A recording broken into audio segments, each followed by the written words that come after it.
Hi, everybody. It's week 3 in the graduate course here at Auburn. We're playing the 18th century, and this time it's all 18th century. This week was our introduction to Jane Austen's novel Emma, which was originally credited to the author of Pride and Prejudice and dedicated to the Prince Regent, kind of against Austen's will. Well, not entirely against her will, but it was not something she was super excited about. But that's not really where we started. This week also marks the start of each student leading discussion for the first couple of minutes of class, presenting on research from the very new Routledge companion to 18th century British literature. And couldn't have been a better and more fortuitous kind of complement to the opening of the novel. My friend Ula Klein's work on sapphic relations, which is a essay that is exploring the real life queer couple, the nature of that relationship is still ambiguous and hard to pin down in modern terminology, between Sarah Ponsonby and her cousin Eleanor, the famous ladies of Llangollen. So we talked about my friend Ula and her walking through of different terminology that has been used to talk about folks what we might think about on the LGBTQI plus spectrum in modern day, and the ways in which scholarship has moved more towards using the word sapphic in relationship to these female relationships where sexuality is not entirely clear. It's also an important reminder in Dr. Klein's work to separate kind of gender presentation from sexuality, all those kinds of good things. Why is that important? Why is it important to introduce the idea of female friendship and the kind of vast spectrum of possibility within that? Well, Emma's a really weird novel in that respect. And so framing Emma as a novel that is really kind of thinking a lot about women's relationship with one another in all kinds of emotional registers is actually a really good way to start our discussion. We moved from that early conversation and framing discussion to very like a paragraph by paragraph walkthrough of the early parts of the novel. Emma Woodhouse, handsome, clever, and rich, uh, is the very first lines of the book. And we kind of spent a fair amount of time thinking about why handsome, why clever, why rich. These are all power positions. Handsome was not necessarily exclusively the kind of a masculine gendered word in the period, but it does have a certain kind of connotation along that kind of spectrum. Cleverness emphasizes the mental acuity and power of Emma, as well as, of course, just like the fact that Emma is rich. She tells us many times, and she tells other characters in the novel, that she is unencumbered by financial kind of distress. So, unlike, say, the Bennet sisters of Pride and Prejudice, or Fanny Price, who is the heroine but the dependent of the titular Mansfield Park, or even people like the Dashwood sisters in Sense and Sensibility. Here we have a heroine who does not necessarily need to get married, at least according to the kind of financial logics. And a lot of what we were talking about today was indeed kind of parsing out the fact that we are at this interesting moment in the 18th century and in the early 19th century as the idea of marriage exclusively as an engine of economic kind of replication, consolidating estates, transferring wealth, was being accompanied by the work and the project of the 18th century novel, which was often to articulate ideals of a companionate marriage. And so, if Aristocratic marriages are exclusively about alliances, and romance, love, and sex often happen outside of those bounds. And in a similar kind of way, working class folks had to defer marriage until enough earning potential had been realized, or until a baby was on the way. Because of premarital sexual practices, the middling sorts, the gentry and what have you, are using the novel as a way to kind of carve out a new set of moral expectations for the class that is rising in the period. And Emma's caught in that. Or rather, we see a case study of Emma as someone who doesn't need the economic transfer. As we hear her say at different points in the novel, she has heirs, she has nieces and nephews, so she has a connection to the next generation. Her wants will be taken care of even after her father dies. She is comfortable is another word that comes up in that very first page, and nothing that Austen gives us suggests that Emma is wrong in this way to assess her situation, at least in terms of her economic needs. Her emotional needs change rapidly in the first chapter of the novel and change thereafter. This is a novel that is marked at its opening by a wedding, and a wedding that is treated kind of like a funeral. We are told in the very first paragraphs that Emma is one of two daughters, and her mother dies when she is very young. We assume somewhere before the age of 4 when her governess arrives. Um, and her sister has been married for some substantial period of time. Presumably, she is older than Emma, who we are told is not yet 21. Her father is described in terms that we talked about as kind of very um, appropriate to maternity, indulgent, affectionate. Um, and then we are introduced to the governess, Miss Taylor, who in the space of these opening paragraphs is in the process of becoming Mrs. Weston, moving from kind of dependent of the Woodhouse household to the mistress of her own comfortable position.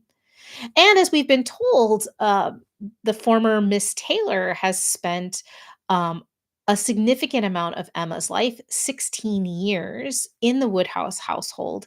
Um, and transitioning from governess into friend, a relationship of kind of equals. She's still a dependent of the household. She's still indulgent of Emma and can see no wrong in her. So we have a household where Emma reigns supreme with two parental figures who are, if nothing, if not indulgent and loving. And this, we are told, is the evil of Emma's position. In a third person, but very aligned with George Knightley's assessment in the novel of Emma's situation. And that was a good moment for us to remind everybody that Jane Austen is considered a master of a third person narration style called free indirect discourse, where sometimes that third person omniscient narrator will actually kind of be speaking from the perspective of a particular character. And we see this in these early moments as after the wedding is over, and her and Mrs. and the now Mrs. Weston and her people have left, and the party is over. Mr. Woodhouse goes to bed, and Emma is left to contemplate the situation. We don't hear this in kind of reported dialogue, but we hear this in a third person that is very limited to Emma's point of view and the loss that she has sustained. And this is an emotional loss. This is not a mother figure, but a figure who is described in ways that we talked about as kind of an ideal wife of the period, in ways that it's clear that Emma never can be. Emma has had a kind of what we might call queer platonic that was offered in class. kind of relationship with Miss Taylor as someone who she could confide everything to. She could, who cared about everything that was, of concern to her, who was there for everything. This is neither a parental nor a, ideal romantic relationship, in the sense of, as many folks in class talked about, Emma needs someone to call her on her shit, as we all do. And that's not coming from with inside the Woodhouse household as the novel opens. And while Emma never leaves the bubble of Highbury, this small town, and we're told she's not that far from London, logistically speaking. 16 miles, as we will find out later in the novel, is actually very little. And yet Emma is not doing the things that many women, and indeed many novel heroines of her level of wealth and power, would have done in the period, which is go to London to find a mate. Emma's not doing that. It's ostensibly because her father is an invalid, but it's also inertia. It's also she has a comfortable life. Um, and when it becomes uncomfortable, she quickly latches on to the nearest young woman to hand who promises to replicate some of the things that Miss Taylor did for her, which is agree with her on everything, be very pleasant, and be the kind of friend who will let Emma turn her into a project. Something else we talked about. We talked at some length about chapter 8, where George Knightley and Emma debate the friction between Emma's desire to see Harriet marry up and thus stay within the class that Emma is a part of, and thus remain in her orbit, versus George Knightley's endorsement of Robert Martin, who's very much in love with Harriet and wants to marry her, despite the fact that Harriet is illegitimate and nobody knows who her parents are, which in fiction, sometimes a heroine can rise above that circumstance. And in the idea of companionate marriage or marriage for love, that shouldn't stand in anyone's way. But what's interesting is that both George Knightley and Emma Woodhouse concede to the idea that a woman's status is tied to her marriage. Emma just sees it as possible that Harriet can rise like some real life people, like the Gunning sisters, whereas George does not see that as possible. Emma does concede the idea that if Harriet Smith marries Robert Martin, that Harriet will no longer be a suitable friend for Emma Woodhouse. She will be too low in class. So it's really tricky to see how this kind of debate shakes out and where our sympathies are supposed to lie. At another moment, while we were talking about the Bateses and Jane Fairfax, other people in Harriet's sphere, or and in Emma's sphere, we were talking about a moment where Emma let loose in the privacy of her conversation with Harriet about how annoying she finds all talk of Jane Fairfax, a sign of what's to come when we actually meet her. Or is it, right? We get Emma's point of view on Jane, but the actual objective facts are she sends nice letters and she sends stuff home to her poor aunt and grandmother. How dare? But Emma is able to rein it in as she goes into a cottage to perform acts of charity and service. And we get a long third person narration discussion of the ways in which Emma is good at this kind of benevolence, not just giving money, but giving time and investment, um, being a savvy and accurate disperser of philanthropy. And yet, as I noted in ways that I don't know that I had noted until this reading of the novel, the members of the cottage are not made into characters. Instead, we are told that Emma and Harriet are visiting poverty and sickness rather than people who are afflicted by those things. And so it became a really interesting discussion about whether this is an intentional absence on Austen's part to kind of undercut the benevolence at that Emma is being portrayed with, or whether this is a failure on Austen's part. To which I asked the question, so how would we know? How could we assemble literary evidence to make the case one way or the other? And so we talked about some of the ways that you might do that.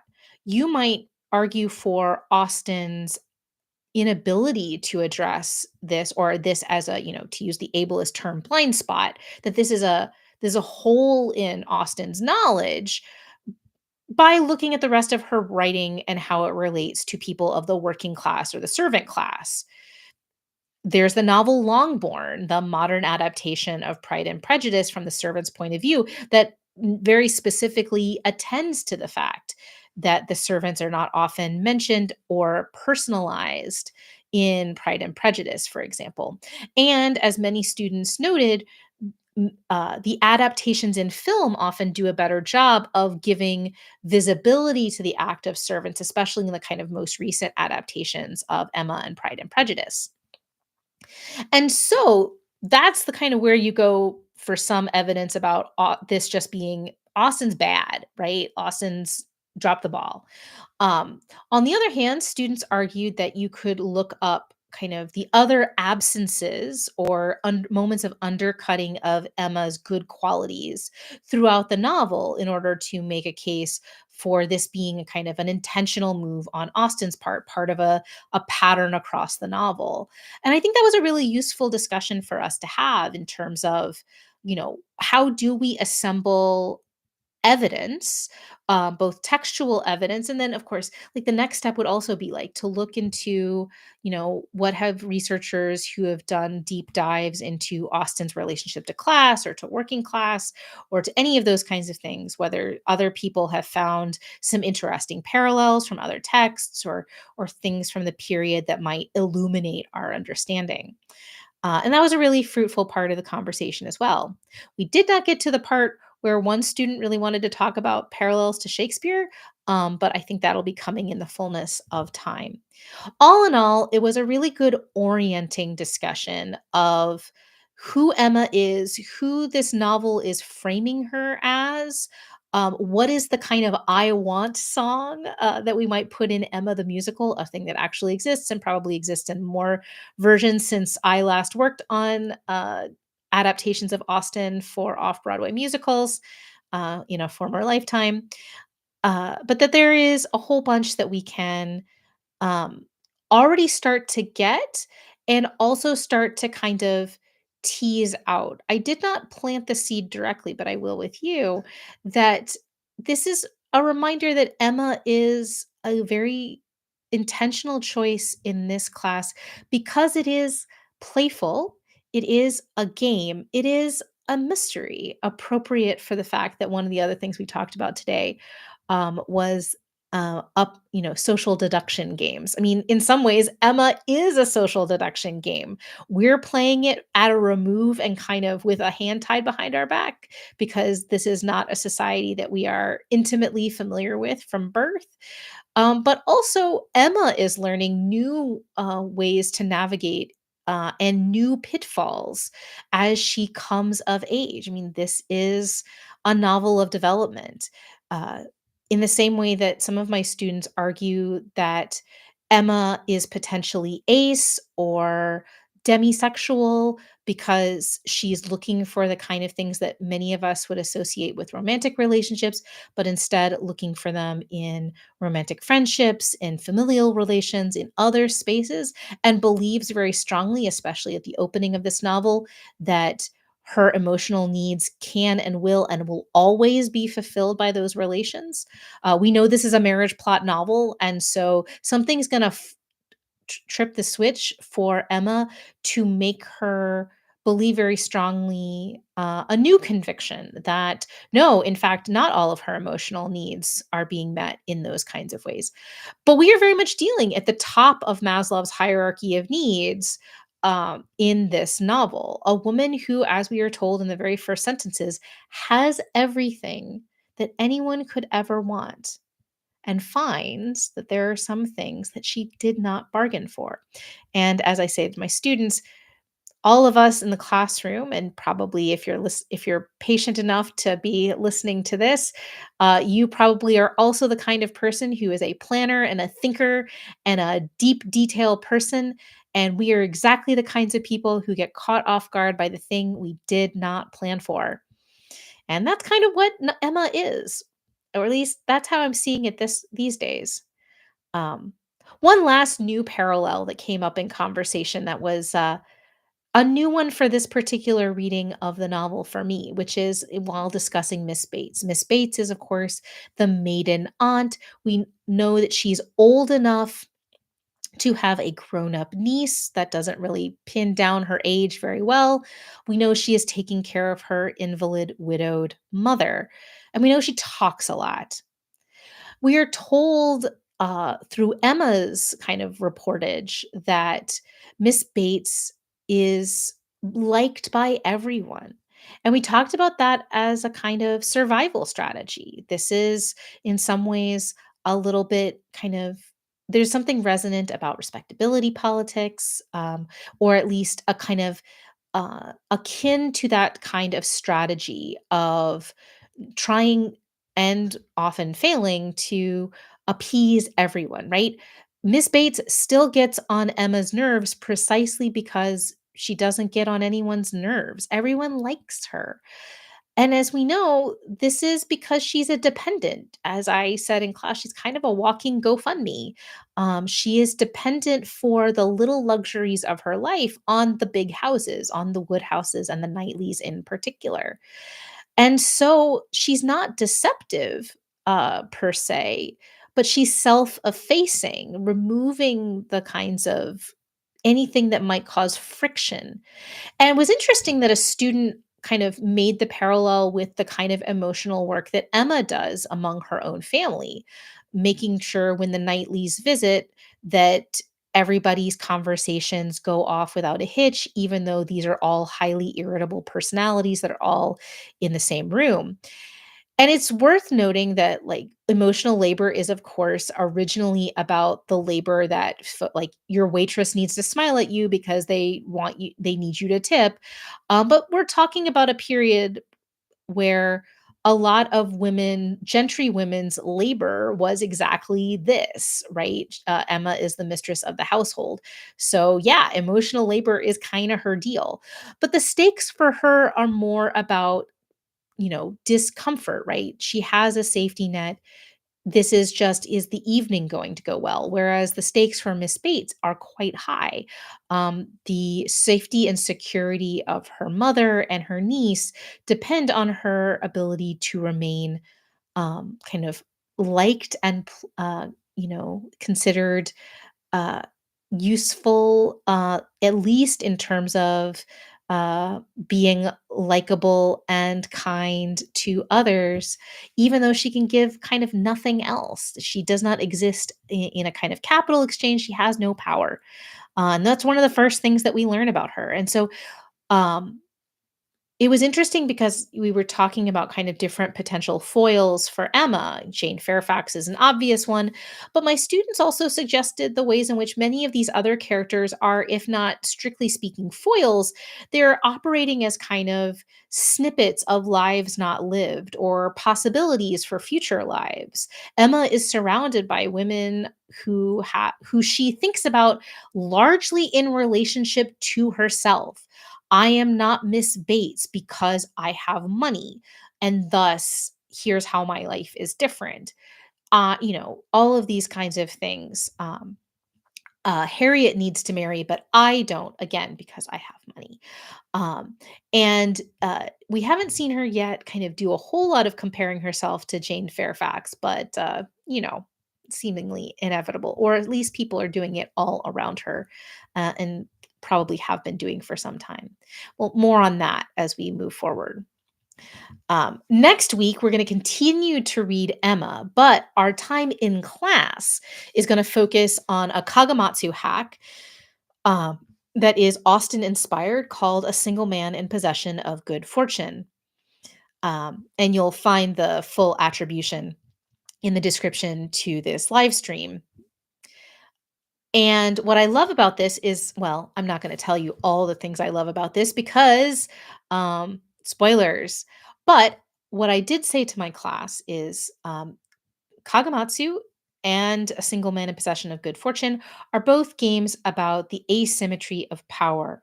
um, Kagematsu and the single man are played, in both versions of the game. That role is a masculine role that is taken on by the game master. And in both versions of the game, the idea is that that should be played, should be run by a female identified person.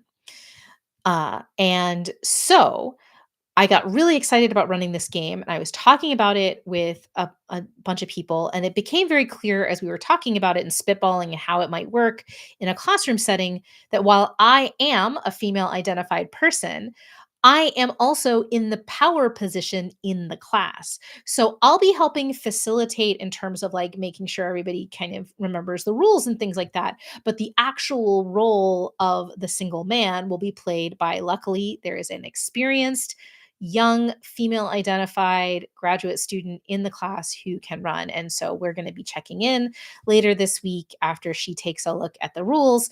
Everyone else has been told the rules are linked. You can get access to them, but please don't before class, because there's a certain element of difference of information and surprise that are built in. So I have to remember to bring dice and, really important, Cam Banks, who was joking on Twitter about how nobody needs a dungeon master screen. You do in Kagematsu and A Single Man in Possession of Good Fortune, because there's notes and rolls that are being done by the single man that must not be seen and must remain unknown to the other players who are playing the women, who one of them, for the good of all, must get an offer from the single man and hopefully a successful and happy marriage out of it. And it's all a roll of the dice, as in so many things. I'm really excited about this experiment, in part because, in thanks to the University of Bonn and our little symposium that we have done both this summer and last summer, I've had the opportunity to have to play in a run through of it that was dungeon mastered or game mastered by Kat Jones of the University of Cincinnati. And it plays in about an hour plus debrief. We've got 2.5, so we might have some time to talk about Emma, but I'm assuming that we won't, and that we'll be talking about it on the discussion boards in our learning management software, Canvas. And if we have time, then hey, great.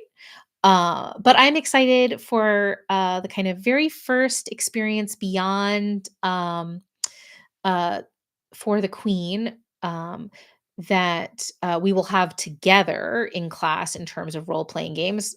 This is my most experienced group of students yet, and they've adopted, about half of them have adopted video games to play outside of class, Assassin's Creed, and a couple of visual novels that are inspired deeply by the 18th century. But we also have someone running Teeth and, I believe, Good Society. So I'm excited for those. I can't believe it's already week 3 and week 4 is hot on our heels. So we're coming down to the first month of class and 15 weeks of the semester total. So we're rapidly getting through the first third of term. Uh, Hard to believe. Your assignment is to keep reading Emma and, hey, find yourself a copy of Kagematsu. And I'll talk more next week about how that hack of A Single Man in Possession of Good Fortune works with that system. I'm really excited about it.